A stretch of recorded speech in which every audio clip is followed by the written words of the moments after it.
Alors que les sœurs là menaient une mauvaise vie. Mais les lourds ravisseurs étaient incapables de voir ça. Vraiment, des sorciers. Incroyable, vrai. Les âmes qui partent en enfer, les sœurs, si elles meurent là, elles descendent en enfer. Mais le prophète et la prophétesse est incapable de voir la mauvaise vie que la personne mène.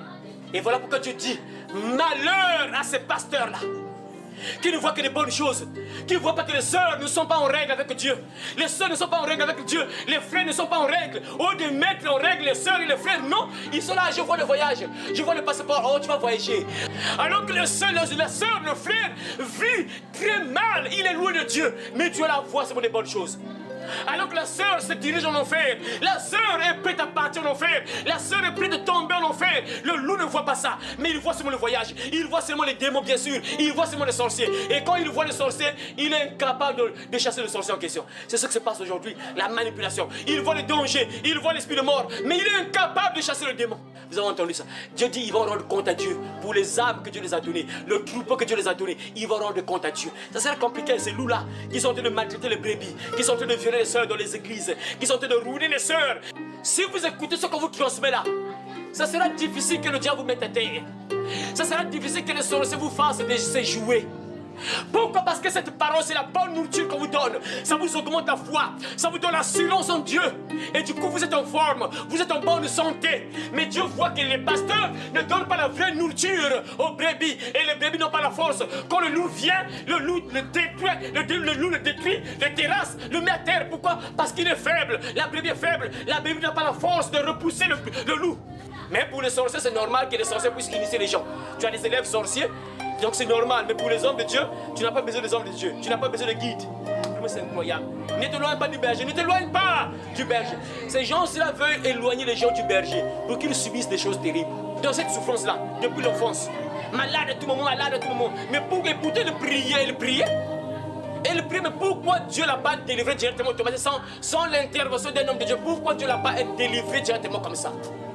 Mais il fallait qu'elle soit en contact avec un homme de Dieu. Et l'homme de Dieu prie, pouf, tout change. Mais pourquoi? Si les hommes de Dieu ne sont pas importants, pourquoi? Mais pourquoi Dieu n'a pas guéri directement comme ça? Les hommes de Dieu sont importants parce que Dieu sait. Tu es un enfant. Ça ne veut pas dire que non, si tu pries, Dieu ne va pas t'écouter. C'est pas ça. Il faut bien écouter ce que je dis. Ça ne veut pas dire que si tu pries toi-même, Dieu ne va jamais t'écouter. Non, Dieu va t'écouter. Dieu écoute tout le monde. Mais il y a certaines choses, Dieu veut que ça se passe à travers l'homme de Dieu. Dieu va passer par un homme de Dieu. Il sait pourquoi. Donc aujourd'hui, nous allons poursuivre notre thème que nous avons commencé il y a longtemps. Et le titre de ce message, c'est quoi? Voilà, ne t'éloigne pas du berger, c'est très important, il ne faut jamais oublier. Donc nous sommes toujours là à notre thème que nous avons commencé. Aujourd'hui c'est le 3e jour que nous allons encore poursuivre ce thème-là. Ne t'éloigne pas du berger. Donc on a vu vraiment le berger c'est qui. On a expliqué le berger d'abord c'est Jésus-Christ. Lorsque tu entends parler du berger, le berger c'est Jésus-Christ. Il a dit je suis le bon berger. On a vu ça dans Jean chapitre 10, on avait vu ça. Et Jésus est le bon berger. Et on a aussi parlé qu'il y a aussi des bergers que Jésus a établis sur la terre qui prennent soin du troupeau. Et ces bergers-là auront des comptes à rendre à Dieu pour ce qu'ils ont fait, la manière qu'ils ont pris, la manière qu'ils ont conduit ce troupeau-là. Ils auront aussi des comptes à rendre à Dieu. Donc ça veut dire que les bergers sont aussi importants. Les bergers que Dieu a placés devant toi sont aussi importants parce qu'ils ont un compte à rendre à Dieu pour le troupeau que Dieu les a donné. Donc ils ont un compte à rendre à Dieu. Donc ça veut dire qu'ils sont importants également. Donc, et on a vu ça, hein, mes frères et sœurs, il n'y a pas très longtemps. J'ai partagé une partie de ce message sur TikTok et j'ai vu un commentaire d'un frère là, je ne sais pas vraiment, bon le faux pauvre il est encore loin de Dieu, il ne comprend pas encore vraiment beaucoup de choses. Lui, il se dit que non, la manière qu'il parle, c'est comme si les hommes de Dieu sont pas importants. C'est comme si les hommes de Dieu ne sont pas importants. Ça c'est très dangereux. C'est comme si tu veux dire que dans la maison, tu n'as pas besoin de papa, tu n'as pas besoin de parents, donc tu dois vivre seulement comme ça. Il y a des gens qui sont regretteurs parce que s'il avait son papa, si son papa était encore en vie, s'il avait un père, s'il avait une maman, il aurait regretté. Ils sont importants, ils sont importants, ils sont importants. C'est ça. Donc quand tu viens au monde, tu as besoin de papa et maman. Et papa et maman jouent un rôle. Et si quelqu'un commence à dire que moi je n'ai pas besoin de papa, je n'ai pas besoin de maman, cet homme-là a un problème, cet enfant-là a un sérieux problème. C'est-à-dire, il vient au monde, c'est comme si tu deviens un enfant de Dieu, tu crois en Jésus et tu veux dire que non, je n'ai pas besoin de guides spirituels, je n'ai pas besoin de pasteurs, de prophètes, des docteurs, des évangélistes, je n'ai pas besoin d'eux. Ça veut dire que cet enfant-là a des sérieux problèmes très graves. Parce que c'est comme si tu disais que non, moi je n'ai pas besoin de papa, maman, parce que papa et maman sont là pour te guider. Ils te montrent le droit chemin, que mon enfant regarde comment il faut vivre. Il faut marcher comme ça c'est pas bon, ça c'est bien, ça c'est bon, ça c'est bien. C'est ce que les hommes de Dieu jouent comme rôle, ils sont là pour pour guider. Ils sont en train de guider les enfants de Dieu. Ils guident les enfants de Dieu. Ah ça, regardez comment Dieu veut. Il veut que tu marches comme ça. Il veut que tu puisses agir comme ça. Il regarde ce que tu dois faire. Regarde ce que Dieu veut. Regarde ce que... Les hommes de Dieu sont là pour, comme guide, pour montrer les gens le droit chemin. Il y a des gens parfois qui ont un raisonnement terrible. C'est juste parfois soit des sorciers ou soit des gens qui ne comprennent rien carrément. C'est des gens qui soit sont rebelles carrément à la parole. C'est ça. Donc on a vu à la première partie, on a vu aussi la deuxième partie, mes frères, l'importance d'avoir bien sûr, d'être proche du berger, bien sûr, parce que quand tu es loin du berger, c'est dangereux déjà. Et on a parlé, il faut bien comprendre, nous sommes en train de parler de deux bergers. Le berger qui est Jésus lui-même d'abord, et le sous-berger, je peux dire, le sous-berger, qui sont les hommes de Dieu qui sont là pour vous montrer le chemin vers Christ, pour vous faire accepter Jésus, parce qu'il y a des gens qui ne comprennent pas que les hommes de Dieu sont importants. Bon, si les hommes de Dieu ne parlent pas, les païens vont croire en Jésus comment? Comment ils vont savoir que non, Jésus existe? Comment ils vont savoir que non, il faut croire en Jésus pour avoir la vie éternelle? Donc, ils ont besoin des hommes de Dieu, il faut qu'il y ait des hommes de Dieu pour parler. Donc c'est ça, c'est important. Quand le païen croit en Jésus, il vient dans l'église, le berger est là pour le guider. Le berger est là pour le guider, pour le montrer le chemin, qu'il regarde comment il faut vivre. En étant enfant de Dieu, regarde la vie qu'il faut mener. Donc c'est ça le rôle du berger, il est en train de nourrir cette brebis qui vient d'accepter Jésus-Christ. Il vient de naître. Quand un enfant de Dieu, un païen croit en Jésus, il est encore bébé, il croit en Jésus, il doit être nourri. On doit le nourrir afin qu'il puisse grandir. Et c'est ça le rôle de l'homme de Dieu ou de l'homme spirituel, ou du guide spirituel plutôt, du guide spirituel ou du berger. Comme on avait vu ça à la première partie, le berger c'est un pasteur, il a un troupeau et il nourrit ce troupeau. Et c'est ce que les gens de Dieu jouent comme rôle. Ils sont là en train de nourrir les âmes, ils sont en train de nourrir le troupeau. Et bien sûr, ils ont aussi le droit de protéger ce troupeau-là. Ils peuvent protéger le troupeau comment on leur parle de la parole de Dieu. Parce que ce que vous entendez là, les enseignements que vous recevez ici, ça vous protège automatiquement, ça vous rapproche automatiquement de Dieu. C'est pas que moi qui vous protège, c'est pas moi qui vous protège, mais en fait les enseignements que je vous donne vous mettent en sécurité, vous protègent, vous bénissent, ouvrent vos portes, vous rapprochent de Dieu, vous donnent la foi, vous donnent la vie éternelle. C'est ça, donc les hommes de Dieu sont importants. C'est pas pour rien que Dieu a placé les hommes de Dieu, parce qu'il y a des gens qui pensent que non, et moi je n'ai pas besoin des hommes de Dieu. C'est dangereux de dire ça, c'est très dangereux. Lorsqu'on voit dans la Bible, Dieu a toujours suscité des guides spirituels. Il mettait toujours des guides pour guider son troupeau, pour guider son peuple. Dieu ne parle pas à tout le monde comme ça, que non, il y a des choses que Dieu révèle uniquement aux hommes de Dieu. Mais pourquoi Dieu ne nous parle pas tous? Bien sûr, Dieu nous parle à tous, mais il y a des choses que Dieu révèle uniquement à ses serviteurs. Mais pourquoi pas? Regardez ce qui se passe avec le peuple de Dieu, lorsque le peuple de Dieu faisait des choses désagréables. Mais Dieu pouvait sortir comme ça. Attends, vous êtes là, vous êtes en train de faire n'importe quoi. Mais qu'est-ce qui empêchait Dieu de parler depuis le ciel? Vous tous, vous entendez? Mais Dieu passe par un prophète. Il dit que, écoute, regarde ce que le peuple fait. Regarde ce que le peuple fait. Et le prophète ou l'homme de Dieu parle maintenant au troupeau, parle aux brebis, que regardez ce que vous faites. Là, Dieu ne veut pas ça. Dieu ne veut pas que vous puissiez mener cette vie-là. Il ne veut pas ça. Dieu en colère, regardez, répondez-vous. Mais il y a des gens qui se disent que non, les hommes de Dieu n'ont pas d'importance. C'est très dangereux pour ces hommes-là. Et on l'a vu ça, hein. Quand tu n'es pas guidé, tu n'es pas nourri spirituellement, on ne te montre pas le droit chemin, on ne te guide pas, tu seras détruit. C'est obligatoire. Tu ne pourras jamais grandir dans la foi, c'est impossible. C'est impossible que tu puisses grandir spirituellement, c'est impossible. Parce qu'il n'y a personne qui te nourrit, il n'y a personne qui te guide. Il y a toujours des guides. Il y a toujours des guides. Et quand Dieu a choisi son peuple, il a toujours placé des guides. Il a toujours placé des bergers, des guides spirituels pour guider son troupeau. Ça a toujours fonctionné comme ça. Jésus pouvait travailler lui-même. Mais pourquoi il a choisi encore des disciples? Et après il dit, allez, faites de toutes les nations des disciples, enseignez-leur à garder tout ce que je vous ai prescrit. Donc Jésus dit à ses disciples, allez prêcher. Et lorsque vous allez prêcher, enseignez à ces brebis-là ce que je vous ai dit. Enseignez-les, donc nourrissez-les. Mais il y a des gens qui se disent que non, les hommes de Dieu ils n'ont pas d'importance. C'est terrible, hein? C'est compliqué. C'est compliqué, que Dieu nous aide vraiment. C'est des gens qui sont prêts à partir en enfer. Quand tu dis clairement que non, tu n'as pas besoin d'un homme de Dieu, tu n'as pas besoin d'un guide spirituel, tu dois mener ta vie comme ça. Il y a tellement beaucoup de probabilités que tu partes en enfer. Trop de probabilités. C'est-à-dire, c'est comme si tu dis que notre Dieu n'est pas intelligent. Dieu, pourquoi tu as placé les pasteurs, les apôtres, les docteurs? Pourquoi tu les as placés là? Moi, je n'ai pas besoin d'eux. C'est dangereux ça. Ça, c'est la rébellion contre Dieu. Donc, tu dis que notre Dieu n'est pas intelligent, quoi. Dieu qui a placé les hommes de Dieu, il a mis les pasteurs, les prophètes, les apôtres, les docteurs, les évangélistes. Donc, toi, tu veux dire que Dieu, pourquoi tu as placé les pasteurs là? Toi, tu n'es pas intelligent. Moi, je vais mener ma vie comme je veux. Hein, moi, je serai guidé par moi-même. Je suis guidé par moi-même. Je n'ai pas besoin des pasteurs, des apôtres, des docteurs, des évangélistes. Je n'ai pas besoin d'eux. Ça, c'est très dangereux. Et bien sûr, ça, ce n'est pas un enfant de Dieu qui peut raisonner comme ça. Donc, voilà pourquoi aujourd'hui, on va encore poursuivre ce thème en lisant un passage biblique. Donc, on avait dit, mes frères et sœurs, que les hommes de Dieu sont des guides, sont des bergers. Ils ont un rôle à jouer sur le troupeau. Et écoutez ce que la Bible déclare. Nous allons lire donc Hébreux chapitre 13. Verset 17. Hébreux chapitre 13, verset 17. On va se lever, on va lire ce passage biblique. Hébreux chapitre 13, verset 17. Obéissez à vos conducteurs et ayez pour eux de la déférence, car ils veillent sur vos âmes. Car ils veillent sur vos âmes. Car ils veillent sur vos âmes, comme devant en rendre compte, qu'il en soit ainsi, afin qu'ils le fassent avec joie et non en gémissant, ce qui ne vous serait d'aucun avantage. Amen. Voilà, merci. On peut s'asseoir, mes frères et sœurs. On peut s'asseoir, c'est très important.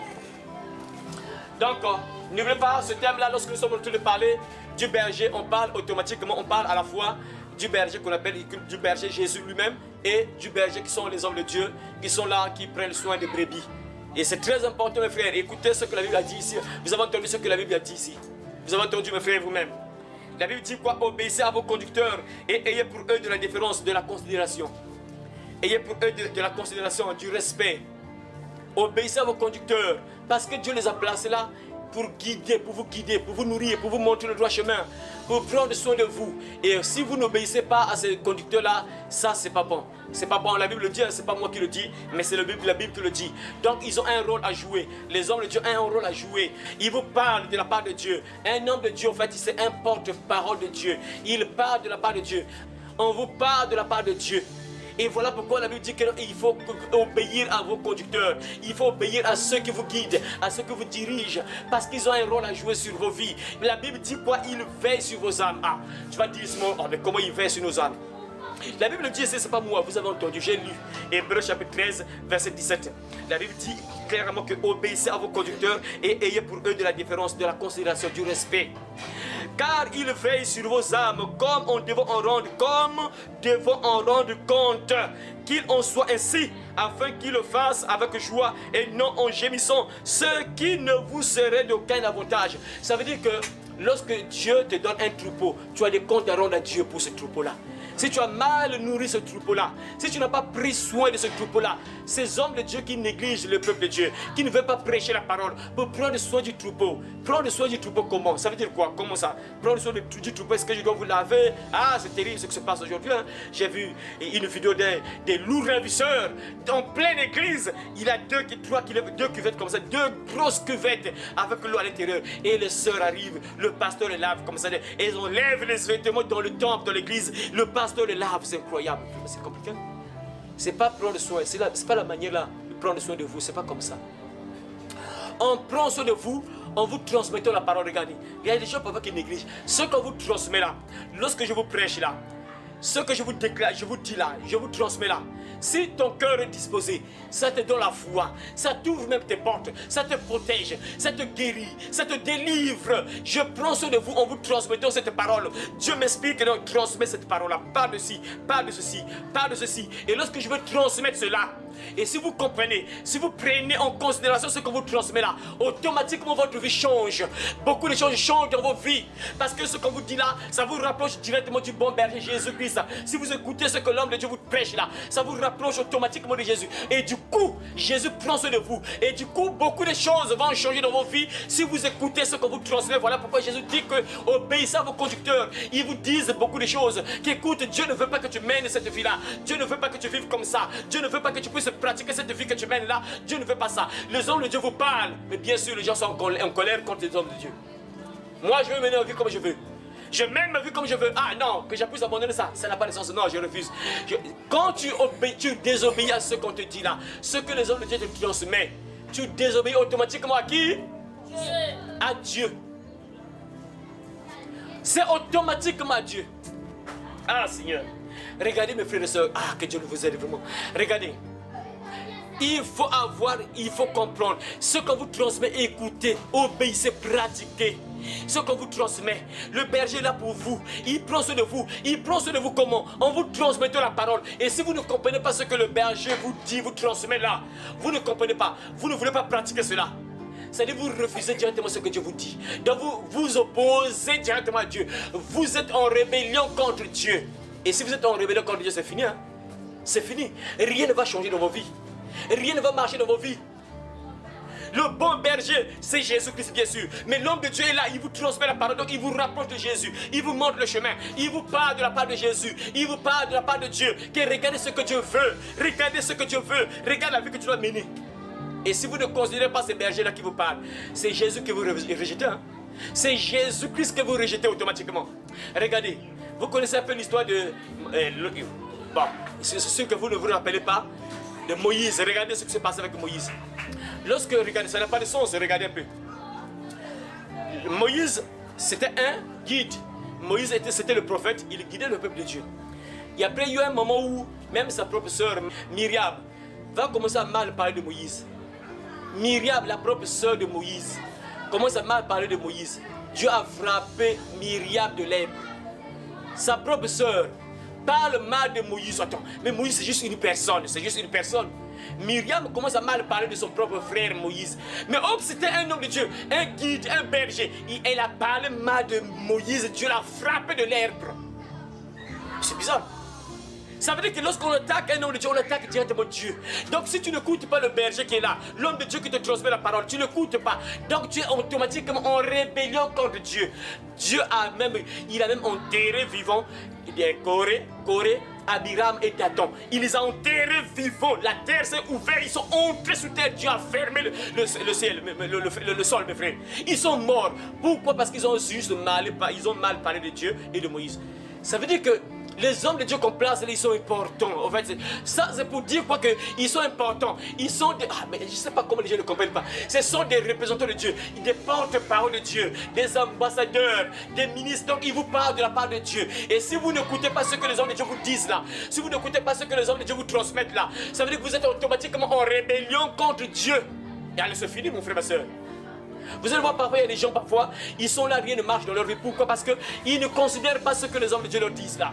L'homme de Dieu lui parle, ah non, moi j'aime pas ça. Moi je mène la vie comme je veux. Ah, lui aussi je suis fatigué. Ah, moi.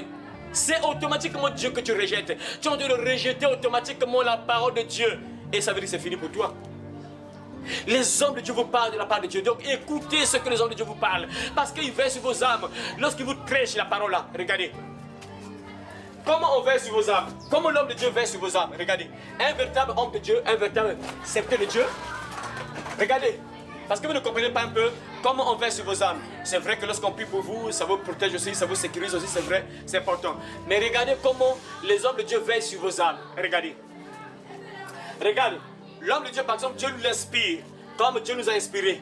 Écoute, parle un peu de ces choses-là. Transmets la connaissance, transmets la parole aux enfants, parle-leur de ces choses-là. Et lorsqu'on te parle, tu écoutes. Lorsque tu évites de fréquenter ces lieux-là, tu protèges ton âme. Hein? On veille sur ton âme, pourquoi? Parce que si tu évites de faire cette vie-là, de mener cette vie-là, automatiquement ton âme est sécurisée. Ton âme est protégée. Est-ce que vous comprenez pourquoi les hommes de Dieu veillent sur vos âmes? Vous comprenez, non? Est-ce que vous comprenez? Lorsqu'on vous dit par exemple, écoutez, regardez ça, c'est pas bien. Regardez les conséquences. Regardez, l'homme de Dieu vous explique par rapport aux inspirations que Dieu lui donne. Il vous explique, regarde. Et si tu comprends, ça veut dire que l'homme de Dieu a veillé sur ton âme, il a protégé ton âme. Donc l'homme de Dieu sécurise ton âme en écoutant ce qu'il te dit là. Il te protège en fait. Il te protège. Il te met en sécurité. Si tu écoutes ce que l'homme de Dieu te dit là, te transmet là, il te met automatiquement en sécurité. Tu seras protégé. Tu vas vivre longtemps. Parfois, il te reste parfois 10 jours seulement à vivre. Mais tu évites parfois de fréquenter les bars, les boîtes de nuit. Et du coup, ta vie est prolongée. Regarde, il y a des gens parfois, ils vont dans un bar où ils trouvent la mort. Mais s'il écoutait la parole de Dieu, il allait éviter de fréquenter les bars, les boîtes de nuit. Et il allait prolonger sa vie. Voyez, C'est comme ça que les hommes de Dieu protègent vos âmes. Par rapport à tout ce qu'on te transmet là, par rapport à tout ce qu'on te dit là, on protège ton âme, on veille sur ton âme. Donc Dieu veille sur ton âme, on te protège. Ton âme est sécurisée. C'est comme si l'homme de Dieu te protégeait. Il veille sur ton âme, on te transmet la parole. Lorsqu'il te transmet la parole, tu comprends que ça c'est pas bon, ça c'est pas bon, ça c'est pas bon. Du coup, ton âme est sécurisée. Ton âme ne va pas mourir, mais ton âme va vivre donc au ciel. Tu ne partiras plus en enfer. Donc ton âme est sécurisée par ce que l'homme de Dieu te prêche, par ce que l'homme de Dieu te transmet. Automatiquement tu es sécurisé. Voilà pourquoi Dieu dit ici clairement: obéissez à vos conducteurs et ayez pour eux de la déférence, de la considération, car ils veillent sur vos âmes. Lis un peu dans ta version là, on a dit quoi? 17. Obéissez à vos responsables. Obéissez à vos responsables. Et soyez-leur soumis. Donc il faut vous soumettre. Donc là on a donné un détail très important. Il faut être soumis à vos conducteurs. Donc on dit quoi? Respectez vos conducteurs. Soyez soumis à vos conducteurs. Donc on vous transmet certaines choses. Obéissez. Si vous n'obéissez pas, ça ne sera pas bien pour vous, mes frères. Il y a des gens qui vivent de malheur aujourd'hui parce qu'ils n'ont pas écouté ce que les hommes de Dieu disaient. Ils ont négligé ce que les hommes de Dieu disaient. Et nombreux vivent des catastrophes. Nombreux sont malheureux aujourd'hui parce qu'ils ont juste négligé ce que les hommes de Dieu disaient. Aujourd'hui, nombreux sont dit: ah, si je savais, parce que tu as négligé ce que l'homme de Dieu te disait. Quand tu négliges ce que l'homme de Dieu te dit, ça veut dire que c'est Dieu que tu rejettes automatiquement. Les guides sont là, ils jouent un rôle très important pour toi, pour ton âme. Ils sont là pour te sécuriser, ils sont là pour te protéger, afin que tu sois bien, afin que ton âme soit sauvée. Mais il y a des gens parfois qui négligent les hommes de Dieu. C'est compliqué, hein, mes frères et sœurs. On va encore voir un autre passage biblique. Un autre passage biblique. 2 Chroniques, chapitre 20, verset 20. 2 Chroniques, chapitre 20, verset 20. 2 Chroniques, chapitre 20, verset 20. Ne t'éloigne pas du berger, ne t'éloigne pas du berger. Tu ne dois pas t'éloigner du berger parce que le berger est très important pour toi. Il verse sur ton âme, il te guide sur le droit chemin. Il te montre le droit chemin afin que tu sois sécurisé. Le lendemain, ils se mirent en marche de grand matin pour le désert de Tekoa. À leur départ, Josaphat se présenta et dit: écoutez-moi, Juda et habitants de Jérusalem. Confiez-vous en l'Éternel. Confiez-vous À l'Éternel. Confiez-vous en l'Éternel. Confiez-vous en l'Éternel, votre Dieu. Et vous serez affermis. Et vous serez affermis. Confiez-vous en ses prophètes et vous réussirez. Confiez-vous en ses prophètes. Confiez-vous en ses prophètes et vous réussirez. Comprenez? Donc ça veut dire que les bergers, les guides, les hommes de Dieu qui sont là, ils sont importants. Ils sont importants, ils jouent un rôle important. La Bible dit ici clairement, ça c'est Josaphat qui parle. Hein. Le lendemain, ils se mirent en marche de grand matin pour le désert de Tekoa. À leur départ, Josaphat se présenta et dit: écoutez-moi, Juda et habitants de Jérusalem. Confiez-vous en l'Éternel. D'abord, Dieu d'abord bien sûr. Confiez-vous en l'Éternel, votre Dieu, et vous serez affermis. Vous serez affermis fort. Confiez-vous en ces prophètes et vous réussirez. Confiez-vous en ces prophètes, les hommes de Dieu, les guides spirituels. Confiez-vous en ces prophètes et vous réussirez. Il y a des gens qui négligent les hommes de Dieu. Parce que les hommes de Dieu parlent de la part de Dieu. Ils te montrent certaines choses. Dieu leur révèle certaines choses. Ils te parlent et si tu ne comprends pas, tu périras. Il y a des dangers qui peuvent t'arriver. Et Dieu peut parfois révéler à l'homme de Dieu afin que tu sois sécurisé. Il y a des gens parfois, mes frères, qui sont morts et qui vivent parfois des catastrophes. Pourquoi? Parce qu'ils ont négligé ce que les hommes de Dieu ont dit. Hein. Dieu a révélé aux hommes de Dieu certaines choses. Et l'homme de Dieu appelle parfois le frère ou la soeur. Lui parle: mon frère et ma soeur, regarde ce que Dieu m'a montré. Regarde ce que Dieu m'a montré. Regarde. Et la personne parfois néglige. Et subitement, 2 mois plus tard, 3 mois plus tard, 4 mois plus tard, 5 mois plus tard, 1 année plus tard, 2 ans plus tard, la personne reçoit les malheurs. Pourquoi? Parce que la personne a négligé ce que l'homme de Dieu a dit. Dieu l'a révélé certaines choses. Il a parlé et le frère ou la soeur a négligé. Et du coup, la soeur commence à vivre des malheurs aujourd'hui. Mes frères, ça c'est une réalité. Les hommes de Dieu sont importants, mes frères. Les hommes de Dieu sont... Regardez, donc, si Dieu parle à ses prophètes, il sait que les prophètes ont la capacité de débloquer certaines choses dans ta vie. Et Dieu peut leur révéler certaines choses. Et si tu n'écoutes pas les hommes de Dieu, et des malheurs vont t'arriver. Hein. Beaucoup de choses, moi aujourd'hui, beaucoup de choses que Dieu m'a révélées sur la vie de plusieurs personnes. Et certaines personnes étaient bien sûr protégées, Dieu les a délivrées. Les gens ne comprennent pas que quand Dieu révèle quelque chose à l'homme de Dieu, c'est que l'homme de Dieu a la capacité, a le pouvoir de débloquer cela. pas ce que les voyous là font là. Ils te disent seulement que non, regarde, toi tu es attaqué par les sorciers de ta famille et il est incapable de te sortir des mains de sorciers en question. Il est capable de te délivrer, il te dit, ah là tu es en prison. Il est incapable de te sortir de la prison. Il te révèle, ah je vois un esprit de mort. Il est incapable de chasser l'esprit de mort. Quand Dieu révèle à l'homme de Dieu un danger, c'est que l'homme de Dieu a la capacité, il a le pouvoir d'enlever ça. Voilà pourquoi Dieu met le guide. Il y a certaines choses parfois que Dieu ne va pas te montrer. Il y a certaines choses parfois que Dieu ne va pas te parler. Mes frères, ça c'est une réalité. Regardez dans la Bible pourquoi Dieu fonctionne avec les hommes de Dieu. Pourquoi Dieu a placé les hommes de Dieu. Dieu pouvait travailler lui-même. Du ciel il parle. Au ciel il parle à tout le monde. Mais pourquoi il choisit les hommes de Dieu, il met les hommes de Dieu là. Et les gens ne comprennent pas. Il y a certaines choses pour te débloquer, il faut l'intervention de l'homme de Dieu. Regardez, oh, ah Seigneur, je ne sais pas. Hein? Bon, je peux te donner un exemple. Regardez, ici il y a des gens par exemple qui ont vu la main de Dieu par exemple. Bon, c'est là et c'est là aussi. Ma nièce aussi par exemple. Bon, c'est là la soeur Yohana par exemple. Elle était tout le monde malade. Ma soeur, est-ce que tu priais? Quand tu étais malade là, est-ce que tu priais? Tu priais, non? Mais rien ne se passait. Et pourtant, elle priait. Et elle avait la foi. Elle croyait quand même que Dieu existe. Dieu est capable de le guérir. Mais pourquoi il n'a pas guéri? Pourquoi Dieu ne l'a pas guéri directement? C'est bizarre. Elle priait. Elle a fait plusieurs années dans cette souffrance-là. Depuis l'enfance. Malade à tout moment, malade à tout moment. Mais pourquoi? Pourtant, elle priait. Elle priait. Elle priait. Mais pourquoi Dieu ne l'a pas délivré directement automatiquement sans l'intervention d'un homme de Dieu? Pourquoi Dieu ne l'a pas délivré directement comme ça? Mais il fallait qu'elle soit en contact avec un homme de Dieu. Et l'homme de Dieu prie, pouf, tout change. Mais pourquoi? Si les hommes de Dieu ne sont pas importants, pourquoi? Mais pourquoi Dieu n'a pas guéri directement comme ça? Les hommes de Dieu sont importants parce que Dieu sait. Voilà pourquoi je vous ai parlé là. Que lorsque tu vois le miracle, en fait, c'est pour un but. Dieu ne guérit pas juste comme ça.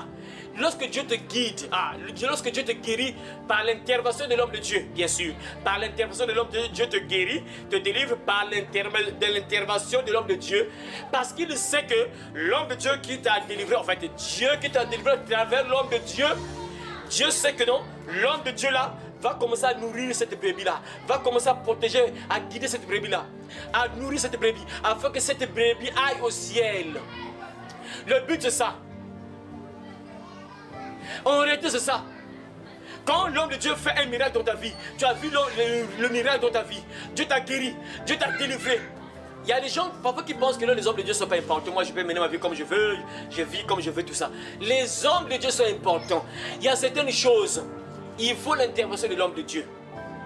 Tu es un enfant, ça ne veut pas dire que non, si tu pries, Dieu ne va pas t'écouter, c'est pas ça. Il faut bien écouter ce que je dis. Ça ne veut pas dire que si tu pries toi-même, Dieu ne va jamais t'écouter. Non, Dieu va t'écouter, Dieu écoute tout le monde. Mais il y a certaines choses, Dieu veut que ça se passe à travers l'homme de Dieu. Dieu va passer par un homme de Dieu, il sait pourquoi. Par exemple, regardez, si elle est là, par exemple, la soeur là, si elle est là, c'est parce que Dieu a déjà fait un miracle dans sa vie, et elle a compris, elle est là, elle est en train d'écouter la parole pour sauver son âme maintenant. Le but de Dieu quand il fait un miracle dans la vie d'une personne, c'est pour que la personne aille au ciel, c'est ça le but. C'est pour que la personne aille au ciel, c'est pour que la personne soit sauvée. La personne aille au ciel, c'est ça le but. Donc Dieu ne fait pas les miracles pour rien. Quand il fait un miracle, c'est parce qu'il veut que la personne comprenne, écoute, suive Jésus, entende la parole et soit sauvée. Donc Dieu n'est pas là à faire des miracles comme ça, non. Lorsqu'il fait les miracles à travers l'homme de Dieu, donc il veut que tu comprennes que Dieu existe et que tu suives l'homme de Dieu et que tu sauves ton âme. Parce que l'homme de Dieu va te nourrir, l'homme de Dieu va te guider, il va te nourrir, il va prendre soin en te transmettant la parole de Dieu pour que tu ailles au ciel. C'est ça le but. C'est ça. Vous comprenez mes frères et sœurs? Donc ici, Dieu parle par la bouche de Josaphat, Josaphat qui était un roi. Il parle ici, mes frères et sœurs, en disant qu'au peuple de Dieu, il s'adresse au peuple de Dieu pour leur dire quoi? Que confiez-vous en l'Éternel, confiez-vous en l'Éternel, vous serez affermis. Confiez-vous en ses prophètes et vous réussirez. Donc les hommes de Dieu sont importants, les bergers, les guides sont importants, mais les gens négligent parfois. Ça, comprenez ça, mes frères, c'est une réalité que je vous donne, je vous dis là, c'est une réalité. Il y a des gens, si vous faites la remarque, là, vous demandez à plusieurs personnes, vous allez voir qu'il y a des gens qui ont prié, mais rien ne s'est passé dans leur vie. Hein. Ils ont prié, mais ils n'étaient pas guéris. Mais après, Dieu guide la personne vers un homme de Dieu. Et l'homme de Dieu prie, pas, tout change. Mais pourquoi? Et pourtant la personne avait la foi, la personne prie. Regardez, il y a des chrétiens actuellement qui prient, mais ils ont eu leurs problèmes. Ils vivent avec leur malheur. Regardez, la maman également de notre soeur ici, la fille là, la maman là. Il était enfant, comment on appelle ça? Enfant spirituel, voilà. Enfant spirituel. 10 ans. Enfant spirituel, moi, qui me paye. 10 ans, elle-même enchaînée. Mais elle croyait, elle avait la foi. La pauvre jeûnait. Elle faisait parfois 3 jours de jeûne à 5, comme ça, jeûne. Elle parcourait une longue distance, motivée pour la prière. Elle ne partait jamais en retard selon son témoignage. Elle n'arrivait jamais en retard là-bas, au lieu de prière. Motivée, elle est chaud. Elle priait, elle croyait en Dieu. Mais pourquoi Dieu ne l'a pas délivré directement? Mais il fallait qu'elle soit ensemble, guidée vers un homme de Dieu. Et dès que l'homme de Dieu a prié, Dieu a délogé ceux qui l'attaquaient. Et la sœur, directement libérée. Et Dieu prend soin d'elle aujourd'hui. Il y a des gens qui négligent les hommes de Dieu. Ils pensent que les hommes de Dieu sont incapables et donc ils ne sont pas importants. Ah, c'est terrible que Dieu te récompense là, mon frère et ma soeur. Donc c'est ça, voilà pourquoi c'est très important. On va aussi voir, mes frères et sœurs, un autre passage biblique. On va encore lire un autre passage biblique. Nous sommes dans... On va voir directement Jérémie. On va voir, mes frères et sœurs, ce que nous allons lire là. Ça vous montre aussi que les hommes de Dieu ont des comptes à rendre à Dieu pour le troupeau qu'ils ont, les brebis qu'ils ont. Et s'ils ne guident pas correctement ces troupeaux-là, ça ne sera pas bien pour ces hommes de Dieu-là. On va écouter ça, mes frères. C'est pour vous dire que les hommes de Dieu sont importants. Si Dieu les a placés là, ils ont un rôle à jouer. Ils sont importants. Et s'ils ne font pas le rôle que Dieu les a donné, s'ils n'accomplissent pas la mission que Dieu les a confiée, ils auront des comptes à rendre à Dieu. Maintenant, les gens comprennent se disent que non, les hommes de Dieu ils sont pas importants. Jérémie chapitre 23, verset 1 à 4. Jérémie chapitre 23, verset 1 à 4. Nous sommes là, Jérémie chapitre 23, verset 1 à 4. Nous sommes... Malheur aux pasteurs qui détruisent et dispersent le troupeau et le troupeau de mon pâturage, dit l'Éternel. C'est pourquoi ainsi parle l'Éternel, le Dieu d'Israël, sur les pasteurs qui pèsent mon peuple. Vous avez dispersé mes brebis, vous les avez chassées, vous n'avez pas pris soin. Voici, je vous châtirai à cause de la méchanceté de vos actions, dit l'Éternel. Et je rassemblerai le reste de mes brebis de tous les pays où je les ai chassées. Je les ramènerai dans leur pâturage. Elles seront fécondes et multiplieront. Verset 4. J'établirai sur elles des pasteurs qui les paîtront. Elles n'auront plus de crainte, plus de terreur, et il n'en manquera aucune, dit l'Éternel. Amen. Amen. Regardez, le passage biblique là s'adresse directement aux faux pasteurs. Le passage, Dieu s'adresse aux pasteurs. Le pasteur c'est qui? Le pasteur c'est qui? C'est qui le pasteur? Ça veut dire que Dieu a vu des pasteurs dans le temps passé là, jusqu'à aujourd'hui ça se passe encore. Dieu a placé des pasteurs pour prendre soin des brebis. Mais ils ne prennent pas soin de ces brebis-là. Ils sont en train de détruire les brebis. Ils sont en train de manger les brebis. Ils sont en train de piller les brebis. Ils sont en train de détruire les brebis. Ils sont en train de rendre malheureux les brebis. Et Dieu s'adresse directement à ces loups-là. Ces faux pasteurs. Dieu s'adresse directement aux faux pasteurs en disant quoi? Malheur aux pasteurs qui détruisent et dispersent le troupeau de mon pâturage. Vous voyez mes frères et sœurs? Dieu s'adresse directement aux faux pasteurs. Donc il y a des pasteurs qui détruisent le troupeau, qui détruisent les brebis. Et Dieu s'adresse directement à ces pasteurs-là. Parce qu'aujourd'hui, si les gens restent dans les maisons, quelque part ils ont raison, mais ils n'ont pas raison. Parce que qui cherche, trouve. Qui cherche, trouve. Si tu cherches, Dieu va te guider vers un vrai pasteur qui va prendre soin de toi, qui va te nourrir. C'est vrai qu'il se passe des choses pas bien graves, terribles dans les églises, c'est vrai. Ça c'est une réalité, ça se voit, on voit ça passer par là. On voit ça passer par là, mes frères et sœurs. Ça c'est une réalité. Malheur aux pasteurs qui détruisent et dispersent le troupeau de mon pâturage, dit l'Éternel. C'est pourquoi ainsi parle l'Éternel, le Dieu d'Israël. Sur les pasteurs qui pèsent mon peuple, vous avez dispersé mes brebis, vous les avez chassés, vous n'avez pas pris soin. Donc, vous voyez, donc, il y a des pasteurs qui ne prennent pas soin des brebis. Des pasteurs qui ne prennent pas soin des brebis. Ah, vous allez poser la question, ah, mais comment ils ne prennent pas soin des brebis? Et là, Dieu s'adresse aux pasteurs qui ne prennent pas soin des brebis. Donc, il y a des pasteurs qui ne prennent pas soin des brebis. Ça veut dire quoi? Regardez par exemple aujourd'hui, mes frères.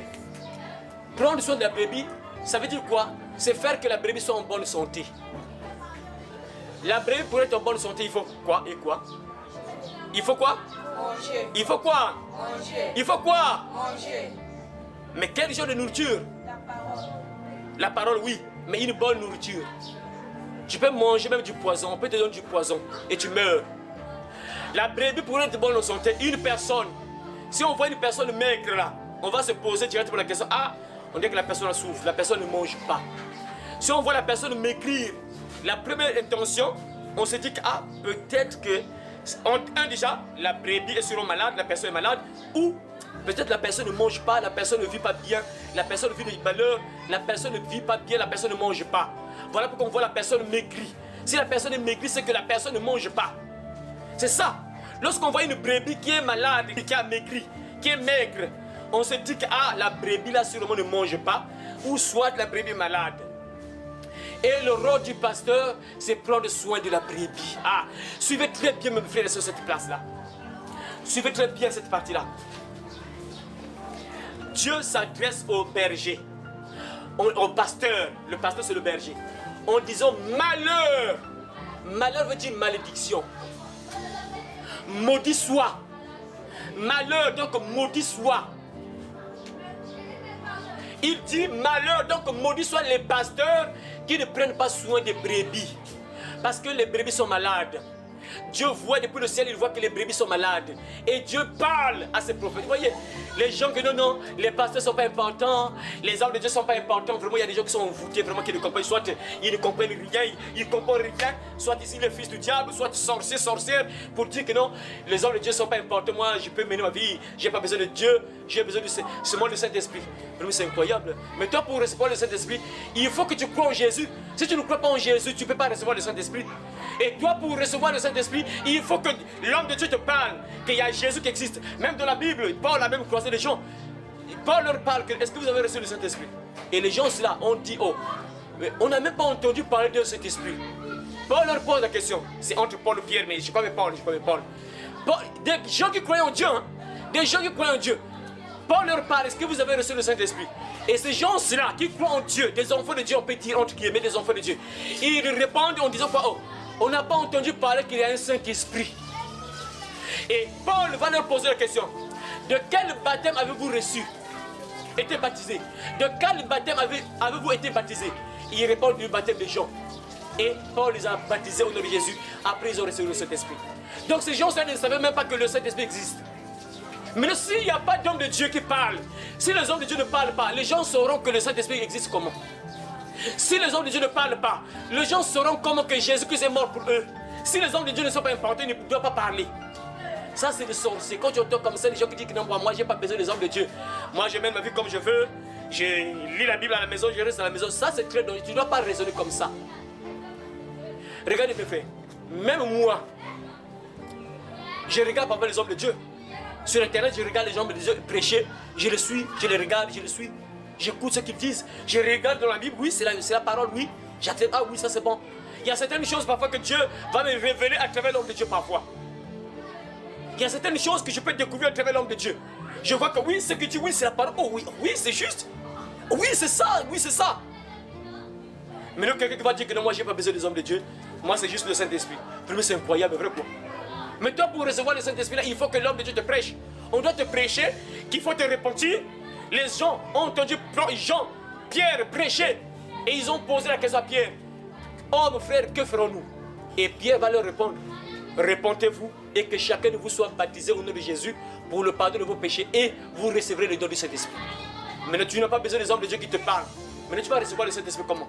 Tu sauras qu'est-ce qu'il faut faire pour recevoir le Saint-Esprit. Comment tu sauras ça?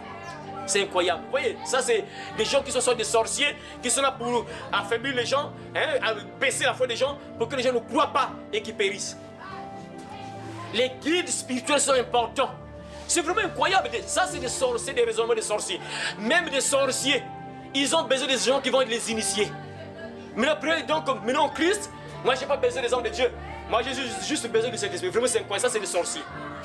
Même les sorciers, ils ont des sorciers, maman sorcière qui initie les enfants, qui initient les enfants, qui initient la nuit là, il prend l'enfant, viens ici. Regarde, c'est comme ça qu'il faut prendre le balai là. Il faut monter sur le balai pour décoller. Regarde, il faut faire comme ça, il faut faire comme ça. Maintenant après toi tu vas dire que non, moi j'ai pas besoin des hommes de Dieu. Vraiment c'est incroyable quoi. des guides spirituels. Mais pour les sorciers, c'est normal que les sorciers puissent initier les gens. Tu as des élèves sorciers, donc c'est normal. Mais pour les hommes de Dieu, tu n'as pas besoin des hommes de Dieu. Tu n'as pas besoin de guides. C'est incroyable. Ne t'éloigne pas du berger. Ne t'éloigne pas du berger. Ces gens-là veulent éloigner les gens du berger pour qu'ils subissent des choses terribles. Dieu dit ici clairement, il parle aux hommes de Dieu, le pasteur. Malheur aux pasteurs qui détruisent et dispersent le troupeau de mon pâturage. Dit l'Éternel, c'est pourquoi ainsi parle l'Éternel, le Dieu d'Israël, sur les pasteurs qui pèsent mon peuple. Le pasteur qui pèse mon peuple, le pasteur qui prenne soin de mon peuple, les pasteurs qui nourrissent mon peuple. Ils nourrissent le peuple de Dieu. Et Dieu s'adresse à ces pasteurs-là. Pourquoi? Parce que les brebis ne sont pas en bonne santé. Les brebis maigrissent. Les brebis ne sont pas en bonne santé. Ça veut dire que la parole que l'on donne là, la nourriture que l'on donne là, ce n'est pas une bonne nourriture. Parce que selon les scientifiques, il y a des nourritures, quand tu prends ça, ça te donne les vitamines. Ça fait que tu sois en bonne santé. Par exemple, pour avoir l'énergie, il faut prendre le glucose. Hein, le glucose, c'est qu'il y a le sucre à l'intérieur. Quand tu prends ça, tu te nourris de ça, ça te donne l'énergie. Donc il y a la nourriture qu'on doit te transmettre pour que tu sois en forme, que tu sois équilibré, que tu sois fort. Si tu n'es pas fort, tu ne pourras pas te battre. Donc on doit te nourrir. On doit te donner une nourriture qui va te donner la force d'être debout. Et les brebis ne sont pas en forme. Les brebis sont malades. Les brebis n'ont pas la force. Les brebis, ils sont faibles. Pourquoi? Parce que la nourriture que l'on donne là, c'est une mauvaise nourriture. Ça veut dire quoi, mes frères? Ah! Regardez, la bonne nourriture qui vous donne la bonne santé, c'est quoi? La bonne nourriture qui vous donne la bonne santé, c'est quoi? Voilà. Bon Dieu merci parce que vous êtes intelligent, vous comprenez. On doit vous transmettre la parole. Matthieu chapitre 4, verset 4, on y va. Matthieu chapitre 4, verset 4, on y va. Matthieu chapitre 4, verset 4, on y va. Matthieu chapitre 4, verset 4. L'homme ne vivra pas de pain seulement, mais de toute parole qui sort de la bouche de Dieu. Voilà. L'homme ne vivra pas de pain seulement, mais de toute parole qui sort de la bouche de Dieu. Donc ça veut dire qu'il y a des brebis qu'on ne donne pas, qu'on ne transmet pas la vraie parole, qui leur donne la bonne santé. On est là en train d'embrouiller les brebis, de leur distraire. On distrait les brebis et les brebis sont là malades. Les brebis sont là misérables. Au lieu de prendre soin de ces brebis-là, le diable les détruit, les loups les dévorent. Pourquoi? Parce qu'on ne leur donne pas la bonne nourriture pour qu'ils soient en forme, pour qu'ils puissent combattre l'ennemi, qu'ils puissent repousser le diable. Regardez. Comme je vous dis à tout moment ici, mes frères, que si vous écoutez ce que je vous transmets ici comme parole, vous avez retenu ça. À chaque fois que je répète ça, si vous écoutez vraiment cette parole que je vous transmets ici, les sorciers auront peur de vous. Je vous répète ça ici, non? Je vous répète ça ici, non? Oui. Si vous écoutez ce qu'on vous transmet là, ça sera difficile que le diable vous mette à terre. Ça sera difficile que les sorciers vous fassent ses jouets. Pourquoi? Parce que cette parole, c'est la bonne nourriture qu'on vous donne. Ça vous augmente la foi, ça vous donne l'assurance en Dieu. Et du coup, vous êtes en forme, vous êtes en bonne santé.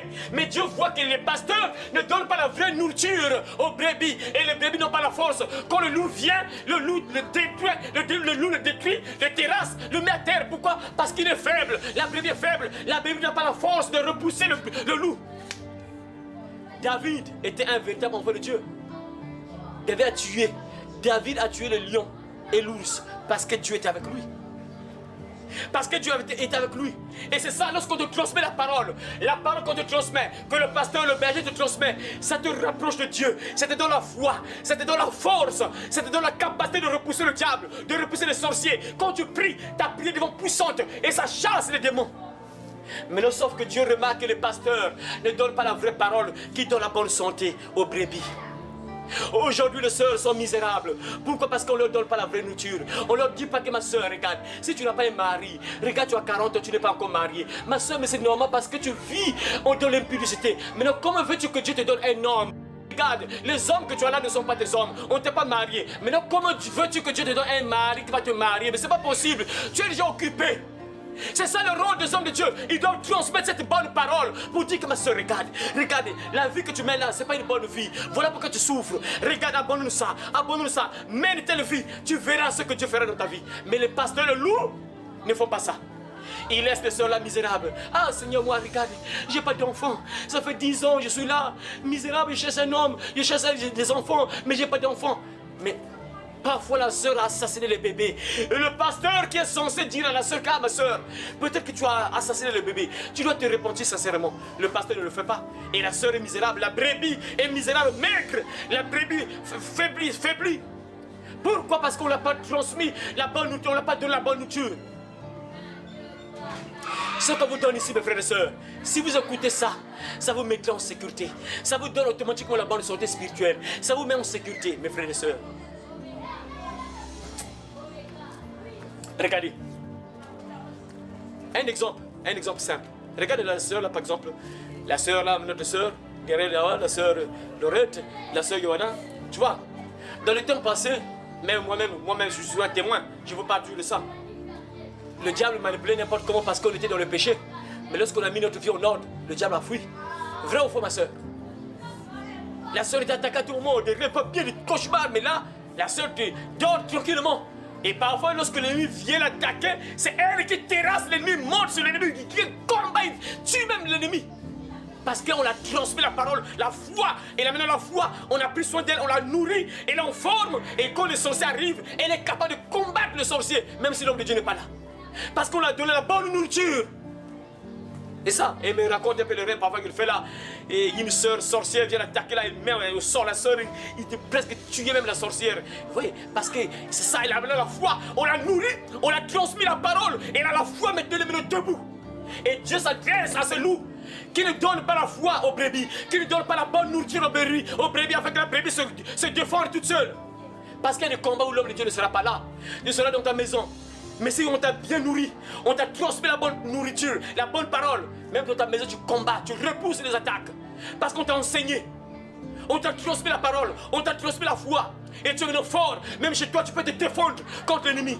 Tu n'es plus là à être là. Moi, il ne faut pas. Hey, pasteur, s'il te plaît là. Et j'ai mal à la tête là, j'ai refait un mauvais rêve. Non! Une vraie brebis qu'on a enseignée. Qui sait quand tu fais un mauvais rêve, tu te lèves. Au nom de Jésus, tu combats déjà. Parce qu'on t'a transmis la bonne parole. On t'a donné la foi. On t'a nourri. Et Dieu s'attaque à ces pasteurs qui ne transmettent pas la foi. Dieu s'attaque, il dit malheur, malédiction à ces loups. Au lieu de donner la bonne nourriture aux brebis, non, ils sont là en train de laisser les sœurs dans le péché. Les hommes de Dieu aujourd'hui, les sœurs sont misérables, tu ne te poses pas de questions. Mais pourquoi les sœurs ne sont pas bien? Mais pourquoi ils sont toujours misérables? Toi, tu es un homme de Dieu, Dieu doit te parler, te révéler qu'il regarde la vie qu'il mène. Il mène une mauvaise vie. Voilà pourquoi ils vivent de malheur. Moi, il y a des gens, parfois, quand je vois un peu ce qu'ils vivent, parfois, je sais que non, ça, c'est la conséquence de la vie qu'ils mènent. On les a parlé, mais ils n'ont pas voulu écouter. On les a parlé, mais ils n'ont pas voulu écouter. Il y a des gens que Dieu parle, Dieu leur parle à travers les bons bergers. Mais les gens ne comprennent pas et ils vivent de malheur. Pourquoi? Parce qu'ils sont rebelles aux bergers. Ils ne veulent pas écouter les bergers, les guides spirituels. Et Dieu s'adresse aux pasteurs. Si les pasteurs ne sont pas importants, mais pourquoi Dieu s'attaque encore à eux? Mais pourquoi il s'attaque encore à ces pasteurs-là? S'ils ne sont pas importants, si les guides spirituels ne sont pas importants, si les bergers ne sont pas importants, mais pourquoi Dieu dit encore malheur, malédiction à ces hommes, des pasteurs-là, qui ne pèsent pas mon troupeau, qui ne prennent pas soin de mon troupeau? Donc les hommes de Dieu ont un rôle très important et ils vont rendre compte à Dieu. Vous avez entendu ça dans Hébreux chapitre 17 et Hébreux chapitre 13 verset 17. Vous avez entendu ça. Dieu dit ils vont rendre compte à Dieu pour les âmes que Dieu les a données, le troupeau que Dieu les a donné. Ils vont rendre compte à Dieu. Ça sera compliqué, ces loups-là qui sont en train de maltraiter les brebis, qui sont en train de violer les sœurs dans les églises, qui sont en train de ruiner les sœurs, que mettre les défis, on fait les défis, les choses que non, écoute, toi tu m'as là, tu dois bâtir l'hôtel. L'hôtel c'est combien? Et mais pasteur, l'hôtel on c'est combien? Écoute, l'hôtel là, tu vois, ton problème est tellement compliqué, tellement grave qu'il faut aussi bâtir un hôtel puissant, un hôtel qui a de la valeur. Donc ça veut dire que ton hôtel là, il faut bâtir à 100 000. Parce que ton problème est tellement compliqué, il faut que l'hôtel soit fort. Donc il faut donner au moins 100 000, 200 000, 300 000 et les gens donnent. Ça sera compliqué pour ce loup là. Au jour du jugement dernier, ils vont passer à la barre, ils vont rendre compte à Dieu. Les pasteurs qui lavent les sœurs dans les églises, des pasteurs laveurs aujourd'hui, même avec le sang, des choses terribles, frère. J'ai vu un pasteur, il est sur, je sais pas, un truc quoi, il est en haut là, les brebis arrivent et il prend du savon, il verse l'eau sur son pied et l'eau là tombe maintenant sur les brebis. Donc il lave son pied et lorsqu'il lave son pied, l'eau là maintenant tombe sur la brebis, sur les filets, incroyable. Et l'autre loup, il a pris un tonneau dans son église. Il a placé le tonneau dans son église. Le pasteur se déshabille. Je ne sais pas s'il est resté en sous-vêtements, slip ou comment, je ne sais pas, mais en slip, sûrement, en mogono. Il est resté en mogono, je crois bien. Il est entré dans le tonneau, en pleine église. Il entre dans le tonneau. Ici, torse nu sans rien. Il entre, il se lève, il entre, il sort. Le tonneau plein d'eau, plein d'eau. Il entre, il sort, il prend, il sort. Après, il prend le gobelet. Amenez le gobelet. On amène le gobelet, il prend. Pas, venez boire. Si tu bois ça, incroyable. Ça sera compliqué au jour du jugement dernier, ces loups-là. Et Dieu s'adresse à eux. Malheur à ces pasteurs-là. Au lieu de transmettre la parole que ma soeur, si tu souffres, c'est à cause de la mauvaise vie que tu mènes. Le péché attire la malédiction. Au lieu de dire que, écoute, si tu vis de combat à tout moment, c'est sûr que tu n'es pas en règle avec Dieu. C'est parce que tu vis dans le péché. Voilà pourquoi on te met à terre à tout moment. Voilà pourquoi les sorciers te mettent à terre à tout moment. Parce que tu n'es pas en règle avec Dieu. C'est parce que tu es loin de ton berger. Voilà pourquoi les sorciers viennent te manipuler. Voilà pourquoi on vient t'appuyer au cou. C'est parce que tu es loin de ton protecteur. Tu es loin de ton berger. Voilà pourquoi on te met à terre. Mais les loups ravisseurs sont incapables de dire ça. Ils sont incapables de dire aux frères et aux sœurs qu'écoute, si on te manipule à tout moment, si ta vie à terre, regarde ta vie, examine-toi. Est-ce que tu es en règle avec ton Père? Est-ce que tu es en règle avec ton berger Jésus? Est-ce que ce qu'on te prêche là, tu écoutes ça? Est-ce que tu pratiques ça? Oui. Aujourd'hui, les brebis sont amaigries, ont faim. Des sœurs qui sont misérables. Parfois quand je vois, aujourd'hui c'est compliqué. Quand je vois les vidéos, c'est compliqué ce qui se passe dans les églises, mes frères. Remerciez le Seigneur, mes frères, vous qui êtes là. Franchement, dites, il faut remercier le Seigneur tous les jours de vos vies. Remerciez le Seigneur tous les jours de votre vie. Parce que vous êtes là. Mes frères, il se passe des choses pas graves dans les églises, mes frères. Les églises sont devenues des prisons. C'est-à-dire, si tu mets tes pieds là-bas, directement en prison, tu es foutu. Il y a des lieux quand tu entres là, automatiquement ta vie à terre, c'est fini. Tu vas mourir comme ça misérable. À moins que tu aies la grâce de Dieu, tu cherches le Seigneur de tout ton cœur afin que Dieu puisse te guider. C'est là que c'est fini pour toi. Tu vas mourir misérablement. Et Dieu s'adresse à ce peuple-là, à ces pasteurs qui ne prennent pas soin du troupeau de Dieu. Vous avez dispersé mes brebis, vous les avez chassés, vous n'en avez pas pris soin. Voici, je vous châtirai à cause de la méchanceté de vos actions, dit l'Éternel. Je vous châtirai. Donc Dieu va châtier. Vous savez châtier c'est quoi, non? Punir. Dieu dit qu'il va punir. Il va punir tous ces pasteurs, ces loups-là, qui sont en train de distraire les sœurs. Demain au combat là, amen. Je vois le mariage, amen. Je vois le passeport, amen. Je vois un mari qui va te prendre, ma soeur. Ce mois-ci, c'est ton mois, amen. Pasteur, avance, prophétise, prophétise. Je ne sais pas en anglais. Canel, pour ta prophétise. Vas-y, amen. Ce n'est plus amen. Amen. Merci, amen. C'est compliqué pour ce loup-là. Alors que la sœur, le frère, vit très mal. Il est loin de Dieu. Mais tu as la voix, c'est pour des bonnes choses. Alors que la sœur se dirige en enfer, la sœur est prête à partir en enfer, la sœur est prête de tomber en enfer. Le loup ne voit pas ça, mais il voit seulement le voyage, il voit seulement les démons bien sûr, il voit seulement les sorciers. Et quand il voit les sorciers, il est incapable de chasser le sorcier en question. C'est ce qui se passe aujourd'hui, la manipulation. Il voit les dangers, il voit l'esprit de mort, mais il est incapable de chasser le démon.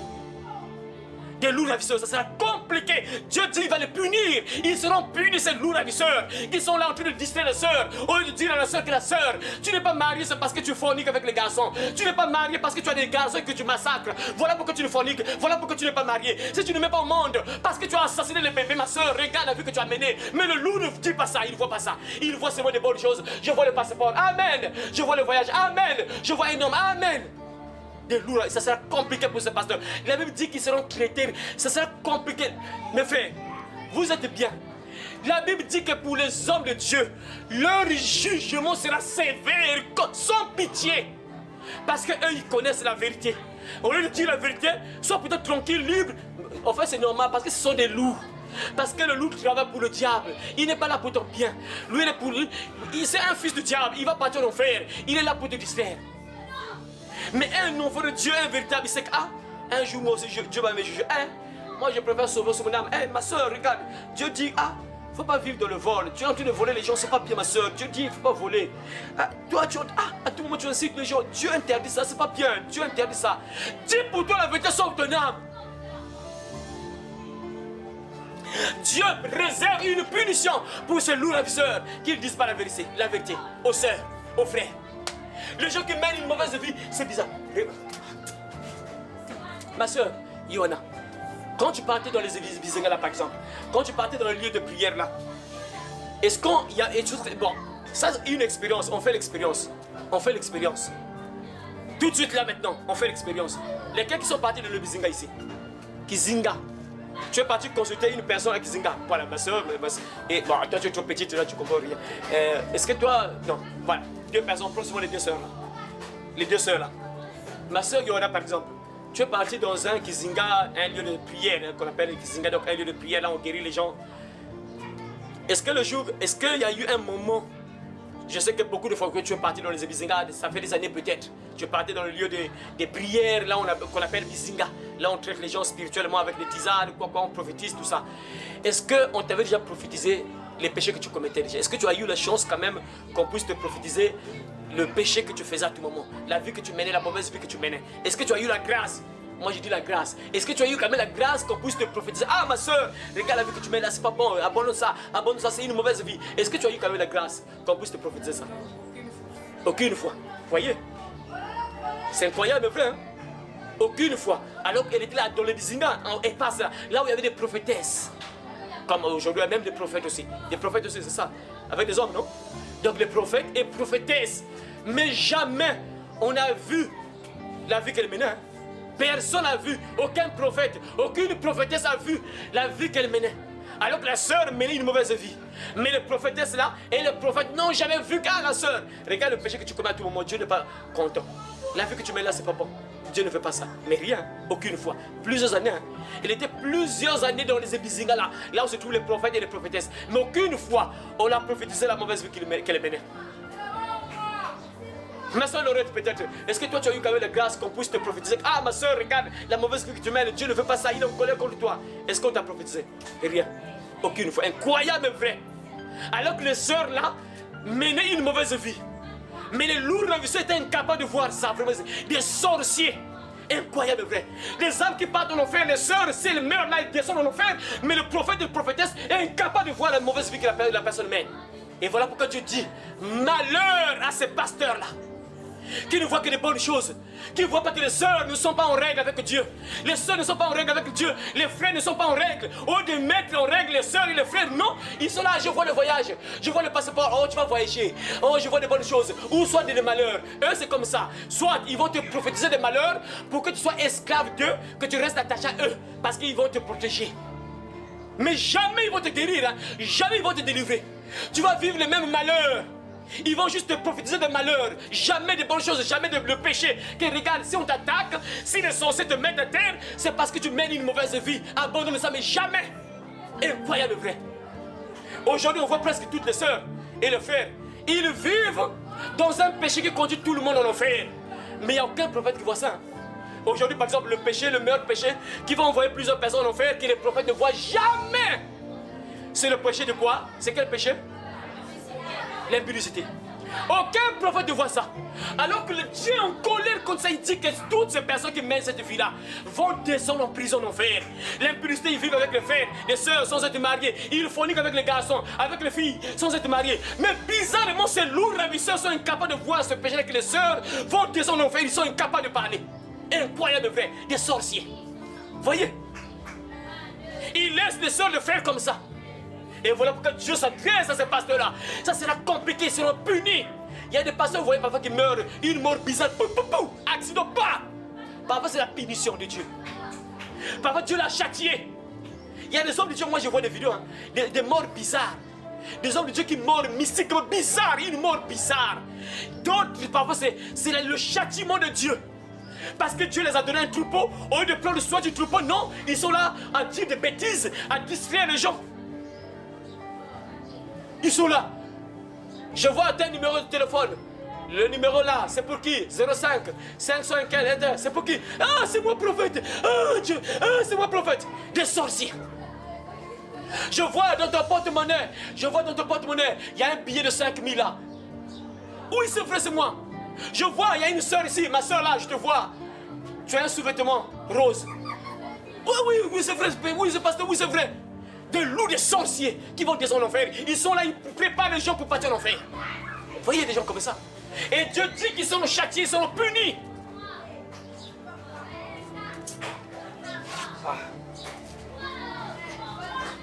On va encore voir un autre passage biblique.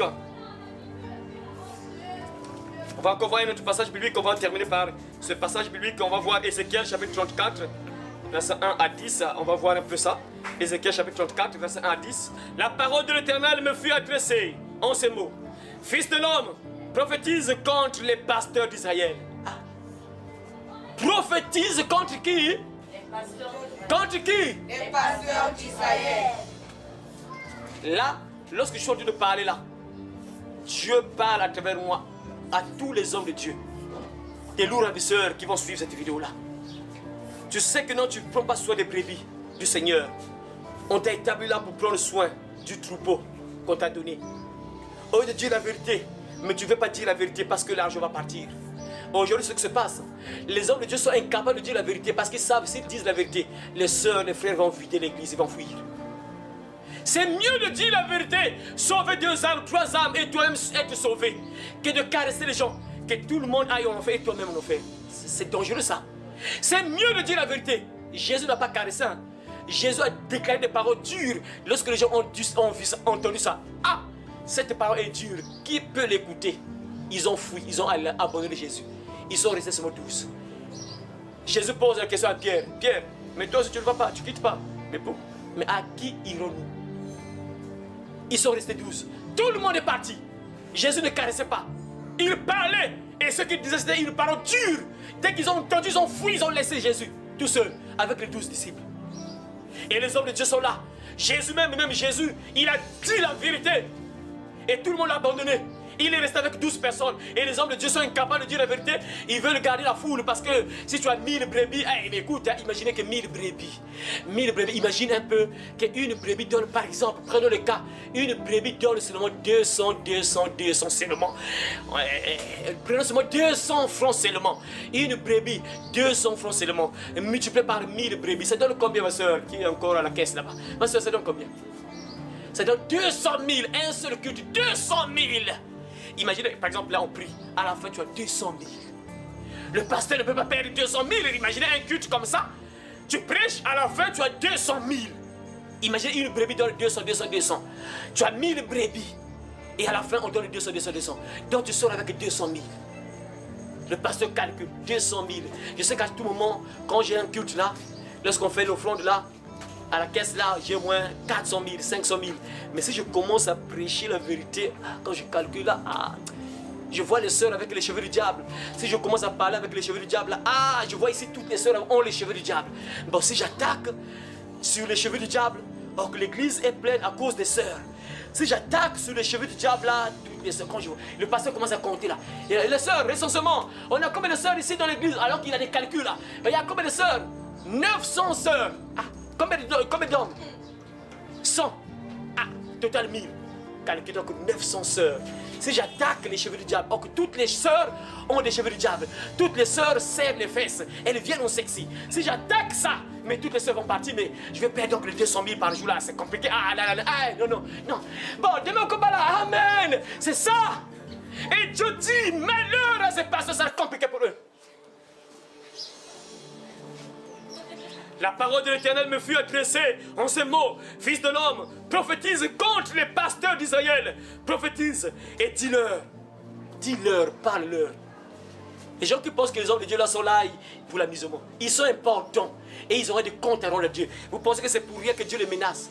S'ils ne sont pas importants, alors mais pourquoi Dieu les menace? Ils sont importants. Les bergers, les guides spirituels, les hommes de Dieu sont importants. Ils ont un rôle à jouer. Ils travaillent de la part de Dieu. Et s'ils n'accomplissent pas la mission que Dieu les a donnée, ça sera compliqué pour eux. Écoutez, ça fait peur, mes frères. Imaginez ce que Dieu dit ici. Ça fait peur, mes frères. La parole de l'Éternel me fut adressée en ces mots. Fils de l'homme, donc Dieu parle à Ézéchiel, le prophète. Fils de l'homme, regarde les pasteurs qui sont dans Israël, parle-leur. Écoutez, mes frères. Fils de l'homme, prophétise contre les pasteurs d'Israël. Prophétise et dis-leur. au pasteur, ainsi parle l'Éternel. Ah Seigneur, ainsi parle le Seigneur l'Éternel. Malheur, donc malédiction. Malheur aux pasteurs d'Israël qui se paissent eux-mêmes, ils prennent soin d'eux-mêmes. Ils se nourrissent eux-mêmes, mais ils ne nourrissent pas les brebis. Ils ne veulent pas que les brebis soient bien. Ils ne peuvent pas prêcher la vérité pour que les brebis soient bien. Moi, je vous ai toujours répété ça ici. Moi, ça ne peut pas me faire plaisir de vous voir misérable. Voilà pourquoi je vous dis la vérité. Si vous pratiquez ce qu'on vous dit là, vous serez bien. Beaucoup de vos portes vont s'ouvrir.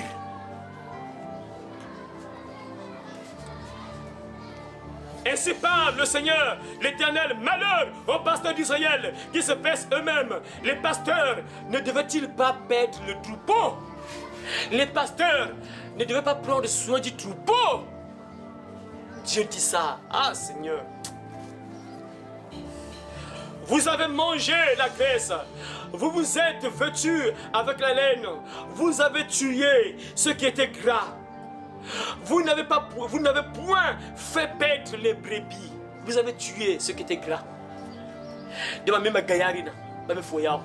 Donc c'est comme s'il mangeait les brebis maintenant. Donc Dieu parle d'une manière. Il parle en disant que c'est comme si vous mangez les brebis. C'est ça.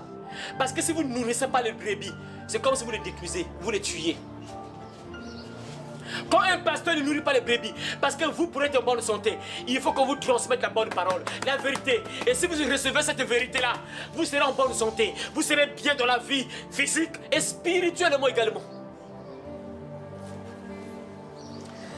Vous n'avez pas fortifié celle qui était faible. Vous entendez? Vous n'avez pas fortifié celle qui était faible. Guéri celle qui était malade. Vous voyez, le rôle du berger. On parle au pasteur. Le pasteur, c'est qui? Le pasteur, c'est qui? Le pasteur a le rôle de guérir. Il a le rôle de prendre soin de la brebis. Il voit une brebis malade, il a le droit de prier pour cette brebis-là. Pour que cette brebis soit guérie. Vous voyez mes frères, les gens qui négligent les hommes de Dieu. Ici, Dieu parle clairement en disant quoi que... Donc il dit quoi que les pasteurs ont des brebis malades, mais ils n'ont rien fait. Ils devaient prier pour ces brebis-là, ils n'ont pas prié. Donc pour dire quoi, ils n'ont pas pris soin de ces brebis-là. Et Dieu les menace. Dieu les menace. Malheur à ces pasteurs-là. Guéris celle qui était malade. Pensez celle qui était blessée. Vous n'avez pas ramené celle qui s'égarait. Vous voyez, vous n'avez pas ramené celle qui s'égarait. Il y a des brebis qui s'égarent. Ça veut dire quoi? Regardez ce que je vous transmets là. Dieu me révèle parfois certaines choses. Dieu me montre que celle-là, cette personne-là, ce frère-là, cette soeur-là mène une mauvaise vie. J'ai le droit de ramener sur le droit chemin cette brebis-là. Je vois que la brebis prend une mauvaise direction. La personne prend une mauvaise direction. Dieu me révèle ça. Je dois guider, je dois orienter la brebis pour la ramener sur le droit chemin. Et si la brebis refuse, son sang ne va plus retomber sur moi. Il va rendre compte à Dieu lui-même. Son sang va retomber sur lui-même. Parce que moi, Dieu m'a révélé. Dieu m'a parlé. Il m'a révélé certaines choses. Et je te parle comme beaucoup de gens. Dieu m'a révélé des choses sur beaucoup de gens. Il y a des gens que j'ai parlé. Que regarde, la personne ne s'est pas répandue. Il y a des gens qui ont vécu des malheurs. Il y a des gens qui ne se sont pas répandus et repentis. Il y a des gens qui ont vécu des malheurs. Pourquoi? Parce qu'ils n'ont pas écouté ce que j'ai dit. En fait, pas moi. En fait, j'ai dit dans le sens que j'ai parlé. Ce que Dieu les a dit à travers moi. Vous les avez dominés, voilà. Vous n'avez pas ramené celle qui s'égarait. Cherchez celle qui était perdue. Mais vous les avez dominés avec violence et avec dureté. Vous les avez dominés. Et frère, c'est ce qui se passe aujourd'hui. Il y a des hommes de Dieu pour entrer dans l'église, on le met qui pouille. Même ça qui pouille, non? Broncard, on met sur un broncard, on fait entrer le pasteur sur un broncard dans l'église. C'est compliqué, mes frères, ce qui se passe. Les gens qui dominent sur les brebis. Malheur à ces pasteurs-là, la Bible dit. Il y a même des pasteurs, c'est incroyable. C'est vrai, il faut avoir du respect envers les hommes de Dieu. Il faut avoir de la considération comme le verset qu'on a vu là. C'est vrai. Mais il ne faut pas faire maintenant les brebis comme des esclaves. Un homme de Dieu, pour entrer dans le temple, tu as un sac, un petit sac. Il y a juste la Bible parfois avec peut-être un cahier de notes qui ne pèse pas. Mais pour entrer avec ça, il faut quelqu'un d'autre apporter ça. Ça, c'est pas bien ça. Ça, c'est dangereux ça. Un sac qui ne pèse pas, tu es capable d'emmener ton sac, de tenir ton propre sac. Il faut une autre personne pour porter ton sac vraiment. Vous voyez des pasteurs qui dominent sur le troupeau. Ça sera compliqué pour ces pasteurs-là. Ça sera compliqué pour eux. Elles se sont dispersées parce qu'elles n'avaient point de pasteur. Elles se sont dispersées parce qu'elles n'avaient point de pasteur. Oui. Donc les pasteurs sont importants. Les bergers sont importants. Ils sont là pour canaliser les brebis, pour montrer le droit chemin, pour guider le troupeau sur le droit chemin. Ils n'avaient point de pasteur. Elles sont devenues la proie de toutes les bêtes des champs. Elles sont devenues la proie de toutes les bêtes des champs. Parce que les brebis n'ont plus de berger. Et les brebis se dispersent. Et elles sont devenues la proie de toutes les bêtes des champs. On a vu ça hier. On a parlé de quoi et quoi? Quel animal est calmal? Quel animal hier là? Lion. Hier, peut-être dimanche. On avait parlé de quoi? Lion. Tigre. Ah! On a parlé du lion, la panthère, le loup. La panthère est aux aguets. La Bible dit quoi? La panthère est aux aguets parce que le troupeau s'est dispersé. Mes frères, mon troupeau est errant sur toutes les montagnes. Mon troupeau est errant sur toutes les montagnes et sur toutes les collines élevées. Mon troupeau est dispersé sur toute la face du pays. Nul n'en prend souci. Nul n'en prend souci. Nul ne le cherche. C'est pourquoi, pasteur, écoutez la parole de l'Éternel.